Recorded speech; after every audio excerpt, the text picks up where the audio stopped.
Hi guys, welcome to my channel. இன்றைக்கி நம்ம என்ன ரெசிபி பார்க்க போகிறோன்னா, சிக்கன் பிரியாணி எப்படி பண்ணுறதுன்னு பார்க்கலாம். அதுக்கு ஒரு பாத்திரத்தில் 8 டேபிள் ஸ்பூன் கிரவுண்ட்நட் ஆயில் ஊற்றிக்கோங்க. எண்ணெய் நல்லா ஹீட் ஆனதுக்கப்புறம் ஹோல் ஸ்பைசஸ் ஆட் பண்ணிக்கோங்க. ஹோல் ஸ்பைசஸ் நல்லா எண்ணெயில் வறுபட்டதுக்கப்புறமா 1 டேபிள் ஸ்பூன் சோம்பு ஆட் பண்ணிக்கோங்க. சோம்பு நல்லா எண்ணெயிலே வதக்குங்க. வதக்கினதுக்கப்புறம் காரத்துக்கு ஏற்ற மாதிரி பச்சை மிளகா போட்டுக்கோங்க. பிரியாணி பொறுத்த வரைக்கும் நம்ம எவ்வளோ பச்சை மிளகா போடுறோமோ அதுதான் கார டேஸ்ட் கொடுக்கும். அப்புறம் வெங்காயம் ஆட் பண்ணிக்கோங்க. பிரியாணிக்கு எப்பயுமே வெங்காயம் நல்லா டார்க் கோல்டன் ப்ரௌன் கலரில் ஃப்ரை ஆகணும். ஆட் பண்ணதுக்கப்புறம் இஞ்சி பூண்டு பேஸ்ட் போட்டுக்கோங்க.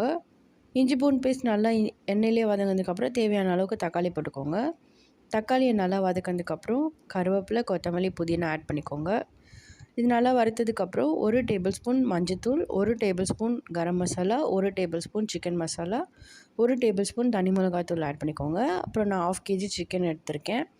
சிக்கனையும் அந்த மசாலா கூட சேர்த்து நல்லா ஃப்ரை பண்ணதுக்கப்புறம் தேவையான அளவுக்கு கர்ட் ஊற்றி இன்னும் ஒரு 2 மினிட்ஸ் நல்லா ஃப்ரை பண்ணிக்கணும். அது நல்லா எண்ணெய் பிரிஞ்சு வர அளவுக்கு ஃப்ரை பண்ணிக்கணும். அப்புறம் நான் பிரியாணிக்கு பாஸ்மதி ரைஸ் எடுத்திருக்கேன். அது 1 கப் பாஸ்மதி ரைஸ்க்கு 1.5 கப் தண்ணி ஊற்றிருக்கேன். நல்லா தண்ணி ஹீட் ஆனதுக்கப்புறம் நான் 1/2 மணி நேரத்துக்கு முன்னாடி ஊற வச்ச பாஸ்மதி ரைஸை தண்ணி இல்லாமல் ஃபில்ட்ரு பண்ணி ஆட் பண்ணிக்கிட்டு நல்லா ஹீட் ஆனதுக்கப்புறம் லெமன் ஆட் பண்ணிக்கணும். நல்லா ஹீட் ஆகிட்டு இந்த மாதிரி வாட்டர் நல்லா ஃபில்டர் ஆகிட்டு ரைஸ் கொஞ்சம் மேலே வரணும். இந்த ஸ்டேஜில் தம் போட்டுக்கணும். தம் போடும்போது நீங்கள் யூஸ் பண்ணாத தோசைக்கல்லை கீழே வச்சு நீங்கள் எந்த பாத்திரத்தில் பிரியாணி செய்கிறீங்களோ அதை வச்சு தட்டு போட்டு மேலே ஒரு வெயிட் வச்சுக்கோங்க. நான் இப்படி தான் தம் போட்டிருக்கேன்.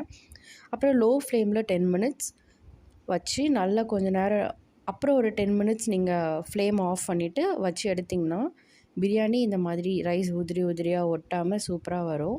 ட்ரை பண்ணி பாருங்கள். தேங்க்ஸ் ஃபார் வாட்சிங்.